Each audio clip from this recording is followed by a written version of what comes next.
September 1944. A firebreak in the pines somewhere south of Aachen, and you are down behind the trail of a gun that has no business being this far forward.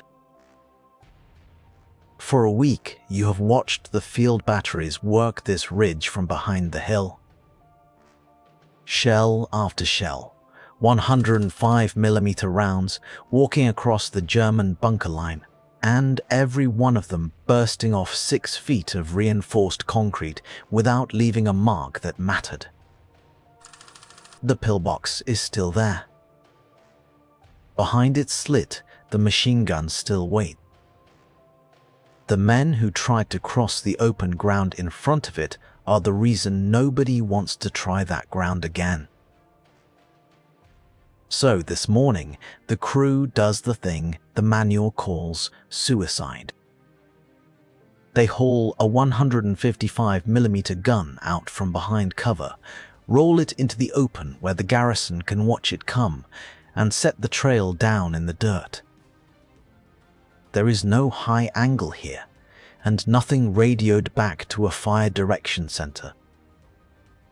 The gunner sights straight down the tube at the black rectangle of the embrasure, less than 1,000 yards off, and waits for the word. One heavy gun laid over open sights, firing directly into the slit of a bunker that had stopped an army cold. Before the day is out, the pillbox that swallowed a week of artillery will be a cracked shell with a white flag hanging in the doorway. This is how the west wall came apart, one embrasure at a time. And this is the gun that took it apart. The line the Germans called the West Wall ran close to 400 miles down their western border, and the Americans marching into it that autumn had a blunter name for the thing: the Siegfried line. Hitler had ordered the first belt dug in 1938, and by the time the crew stopped pouring concrete, the position held more than 18,000 pillboxes and command posts, laced together with wire and rows of anti-tank teeth set in the ground. It was not one wall. It was a field of small forts, each one built low and squat and dug back into a reverse slope, so a man walking toward it saw almost nothing until the machine gun opened up. The only opening was the firing slit, the embrasure, a narrow throat of steel and concrete, just wide enough for a gun barrel and the eyes behind it. Every pillbox was sighted to cover its neighbors, so a soldier crawling up on one found himself under fire from 2 more he could not even see. The line had been built in stages, and each stage was tougher than the last. The first big push, in 1938, put up thousands of bunkers with walls and ceilings around 5 feet of reinforced concrete. Each one held a squad of 10 or a dozen men, a central shelter and a stepped firing room with embrasures for machine guns. More than 3,000 of that pattern went into the line. Then came the program that covered Aachen and the Saar, and those bunkers were built to a heavier standard again, the strongest of them carrying walls as thick as 11 feet, double casemates with a pair of machine guns each. Close to 4,000 more of those went in. In front of them ran the anti-tank obstacle the Americans learned to hate, the Dragon's Teeth. They were rows of concrete pyramids set in the ground and rising toward the back, 4 rows in the older pattern and 5 in the newer. A tank that tried to climb them bellied out and stopped, and while it sat there stuck, the pillboxes behind the teeth poured crossing fire into it. To reach a single bunker, a rifle squad had to cross the teeth first in the open under that fire. For the German garrison behind that concrete, the arithmetic was comforting. Field artillery was the American way of war, and they had a great deal of it. But a 105mm shell arrives on a high, curving trajectory, and it detonates on the outside of the concrete. Against 6 feet of reinforced wall, that blast scours the surface and does very little else. The men inside felt the concussion through the floor. They kept firing. American gunners could pour a full day of indirect fire onto a bunker line and, when the smoke lifted, find every embrasure still working. The after-action assessments said it plainly once the fighting moved on. Of everything in the American inventory that could be dropped on a pillbox from behind the hill, only the 155mm gun and the 8-inch howitzer had the shell weight to break reinforced concrete at all. And even those, firing the ordinary way, needed 3 to 5 direct hits, landing almost on the same spot before a wall gave up. On a bunker set back into a slope, hidden from the guns behind you, 3 to 5 hits on one point was a luck you could not count on. So the job fell to the infantry, and the infantry paid for it. The way to take a pillbox that the guns could not break was to walk up to it and open the door by hand. A captured United States intelligence bulletin from that winter laid out the method in the flat voice of men who had done it too many times. Cross the open ground in the last hour before daylight, ridge to ridge. Put smoke and white phosphorus on the slit from the mortars so the gunners inside cannot see out. Work a team in close under that blindness. In the words of one report, working from the top, we place a pole charge against the door. A flame team burns the embrasure. Engineers pack the aperture with explosive. And when it is finally quiet, the same report insisted they must be completely destroyed right down to the ground. Because a pillbox left standing was a pillbox the Germans would creep back into that night. Every step of that was done in the open, a few yards from a firing slit, against a position built to cover every other position around it. In the woods of the Hurtgen, where the tall pines swallowed the shells from behind the hill and burst them harmlessly in the treetops, this close work became the whole grim business of the campaign. There, the pillbox line ran for weeks through timber so thick a man could not see the next bunker until it fired on him. Rifle companies went into those woods at full strength and came out able to muster a platoon, and they did it again and again for ground measured in yards. The casualty lists ran past anything the planners had imagined, and the concrete was still standing at the end of it. Its builders had promised the west wall would hold. It'll. The bill was the men sent to break it by hand. The Americans needed a way to reach out and put a heavy shell through a bunker face before a single rifleman had to leave cover. What they reached for had been sitting, half forgotten, in the artillery park. The answer was a self-propelled gun the crews called the M12. It was an odd machine, and by 1944 it was nearly an orphan. Someone had taken a French-designed 155mm gun, a heavy piece left over from the last war, and bolted it onto the chassis of an M3 Lee tank, open at the top, with a broad steel spade folded at the back. Drop the spade into the ground, and it soaked up the recoil that would otherwise have shoved the whole vehicle backward. Only 100 of them were ever built. The army had very nearly sent the whole lot to the scrap line before the invasion, then thought better of it and rebuilt 74 of them in time for the landings. The first of them rolled ashore over the Normandy beaches in early June of 1944. Through the breakout that summer, the M12 was often the only heavy gun that could keep pace with the fast armored columns, firing to support them as they ran.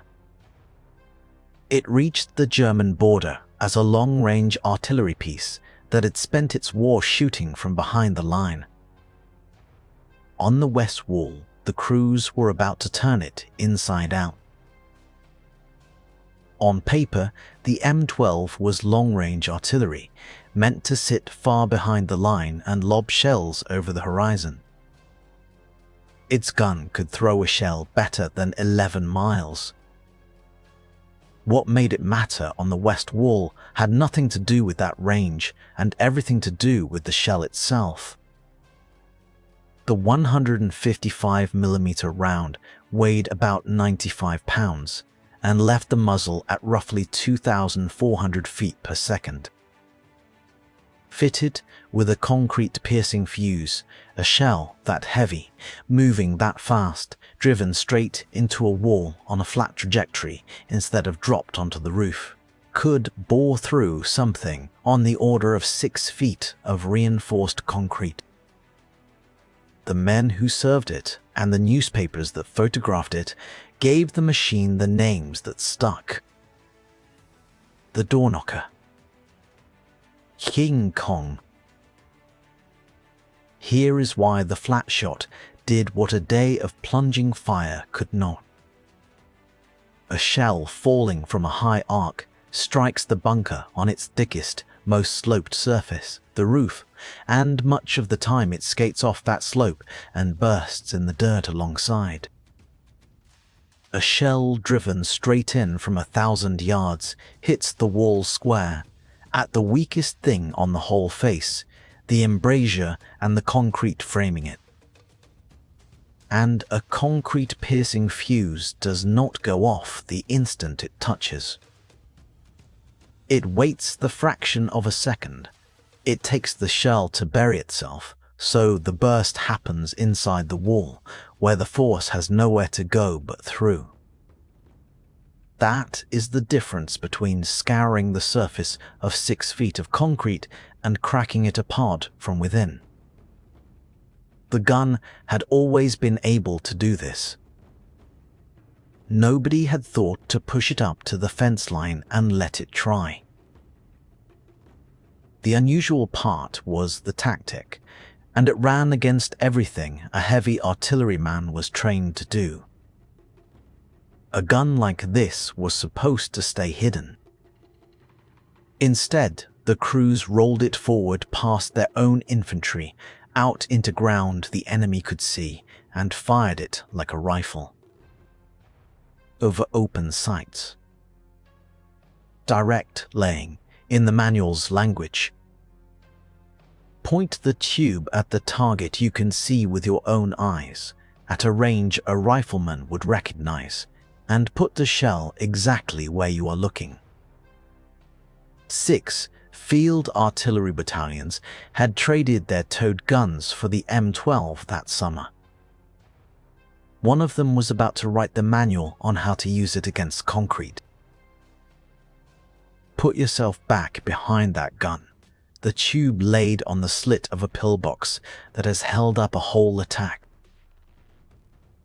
You are with the 991st Field Artillery Battalion, attached to 7th Corps, working the bunker belt south and southeast of Aachen in the middle of September.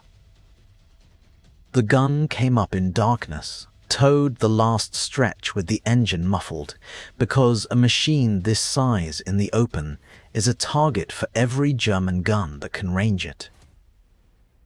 In the grey before dawn, the crew wrestles the trail around, drops the spade, and lays the tube on a pillbox that has held up an entire tank and infantry attack. The loader heaves the 95-pound shell home. The gunner has no fire direction center feeding him corrections, no map, nothing but the sight and the bunker sitting there 1,000 yards away, maybe a little less. He lays the crosshair on the embrasure itself, on the seam where the steel shutter meets the concrete. Fires. The recoil throws the whole gun back against the spade, and the spade bites into the earth and holds. Downrange, the concrete face of the pillbox comes apart in a spray of grey dust and steel splinters. This time, the wall takes a real wound. The crew is already reloading. Second round, same spot. The wound becomes a hole. Third, and the hole reaches the men and the machine gun behind it. A garrison that had shrugged off a week of high-angle fire has perhaps 90 seconds of this before the slit stops firing for good. Then the crew hitches up and moves, because a stationary M12 is a target. It finds the next bunker. That was the rhythm of it, up and down the line. The battalion's own records make the pattern plain, and they are the reason we can say this happened rather than guess at it. Between the 15th and the 24th of September, the 991st fired 35 missions by direct laying. 28 of those targets were pillboxes, the rest fortified houses and observation posts the Germans had built into the line. 16 of the missions were logged as complete successes, the target destroyed outright. On average, it took about 10 rounds to finish a target. The crews learned the sweet spot was between 1,000 and 2,000 yards, close enough to drive the shell flat into the wall and far enough to keep the gun out of the worst of the return fire. Some bunkers held. The records note the thickest faces, the ones with heavy armored plate set into the concrete, that the guns never cleanly penetrated. But a position built to be reduced only by luck and infantry was now being reduced on a schedule by a crew who never had to leave their gun. That is the reversal, and it is worth being exact about what changed. The west wall did not stop being strong. The concrete was still 6 feet thick. What changed is that the Americans found a way to deliver, at will, the 3 to 5 heavy hits on a single point that the assessment said a pillbox could not survive. And they delivered them straight through the front door, instead of hoping they fell there from above. The gun that was built to fire 11 miles won the campaign at 1,000 yards. Watch what it did to the fighting for Aachen itself, because the city is where the tactic paid its largest bill. Aachen sat just behind the line, the first German city in the path of the First Army, and Hitler had ordered it held. The 1st Infantry Division, the big red one, was given the job of pinching the city off and then grinding it out street by street. At the village of Verlautenheide, on the approaches, Colonel George Smith's 18th Infantry went in with a self-propelled battery of 155mm guns. A company of tank destroyers pushed right up with the riflemen and fired directly into the German positions ahead of them, the bunker line pattern come to town. Inside the city, the load fell on the 26th Infantry Regiment and on the 3rd Battalion under Lieutenant Colonel John Corley. Aachen was a warren of thick-walled stone buildings, and each one a rifle company had to take was its own small siege. Corley did what the artillerymen out on the west wall had taught the whole First Army to do. He stopped asking the infantry to break stone by hand and started bringing the heavy guns straight up the street to do it. When his men were held at a strong point, a self-propelled 155mm gun rolled to the head of the street, laid over open sights on the building, and fired. One account has Corley naming his gun Big Bertha. The first shell brought an entire stone facade crashing into the road, and the strong point behind it stopped being a strong point. The last act of the Aachen fight is the tactic in miniature. Around noon on the 21st of October, Corley's battalion moved a 155mm self-propelled gun up to reduce what the men took for a large air raid bunker near the northern edge of the city.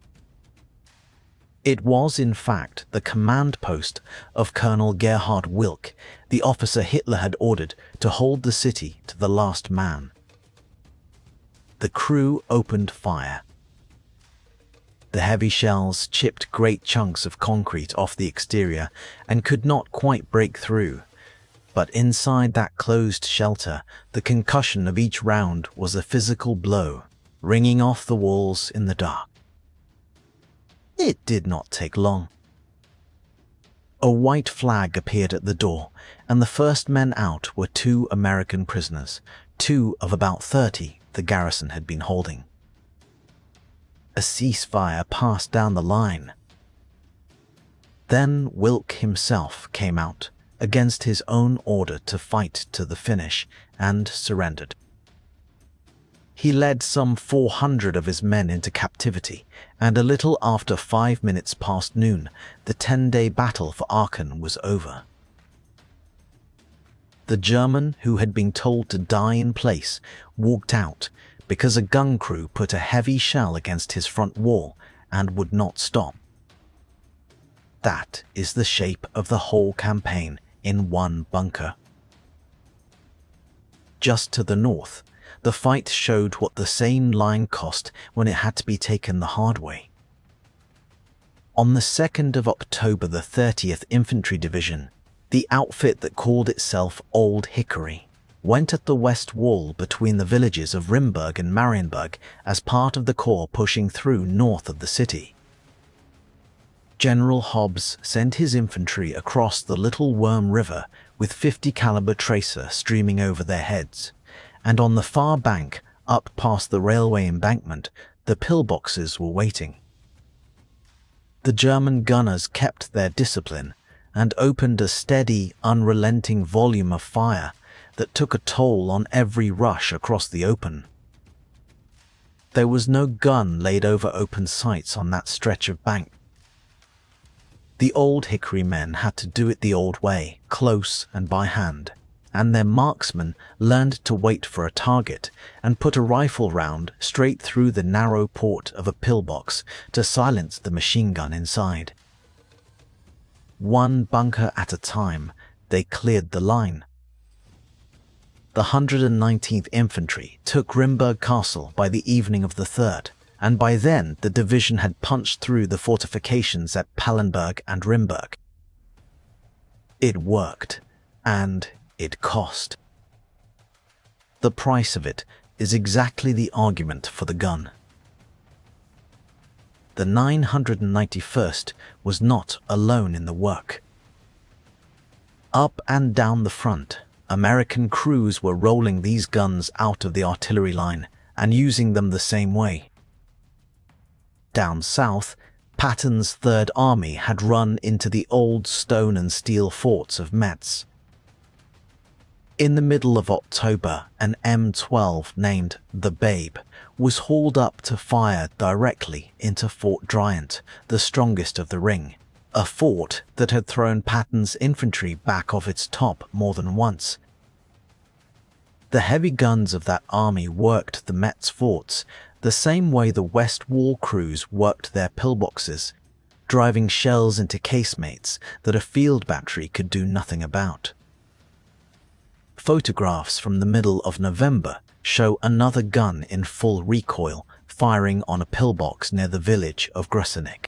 The empty ground between the gun and the bunker telling you exactly how close it had rolled to do the job. The 30th Infantry Division brought its own heavy guns forward for direct laying too, moving them into place under cover of darkness. And in its sector, the pillboxes were not merely cracked, but in places brought down to rubble. This was not safe work for the gun crews. An M12 in the open, laid over open sights within a mile of the enemy, was the biggest target on the field, and every German gun that could range it tried. That the machine survived the war almost intact is its own quiet testimony to how the crews handled it. Of the 100 ever built, 99 came home. One took a direct hit. For a weapon whose whole trade was to drive out where fixed defenses could see it and stand there trading fire until the concrete broke, that is a record earned by men who knew the odds and rolled forward anyway. What had started as one battalion's improvisation became First Army practice, the standard way to open a bunker before a rifleman had to expose himself to its slit. It did not beat everything. The heaviest bunkers in the line, the ones with thick armored plate set into the concrete around the embrasure, turned even the 155mm shell more than once. The battalion's own log is honest about the targets it could not cleanly break. Where the plate was thickest, the gun failed, and those positions had to be taken the slow way by the men on foot. The west wall was a genuinely hard thing to break, and the gun never made it easy.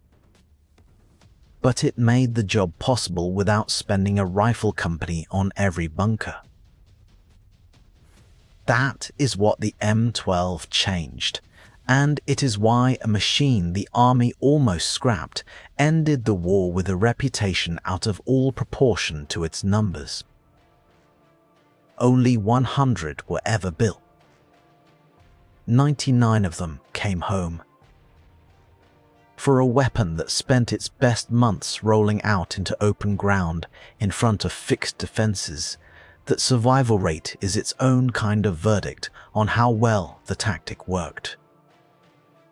The gun that could shoot 11 miles earned its name at the length of a city street, driving heavy shells flat through concrete that had been designed, quite deliberately, to be beyond the reach of anything the Americans could throw.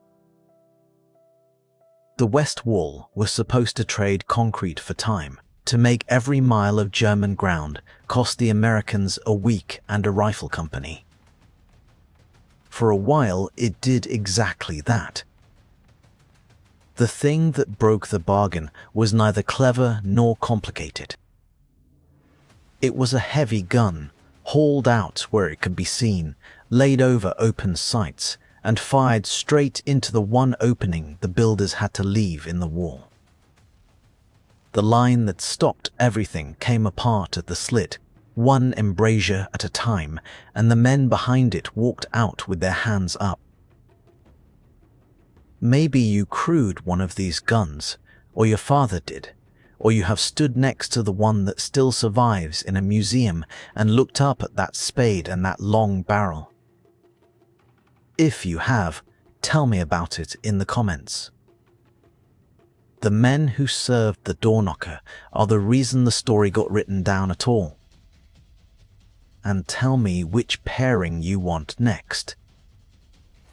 The German fortress and the American weapon that cracked it open.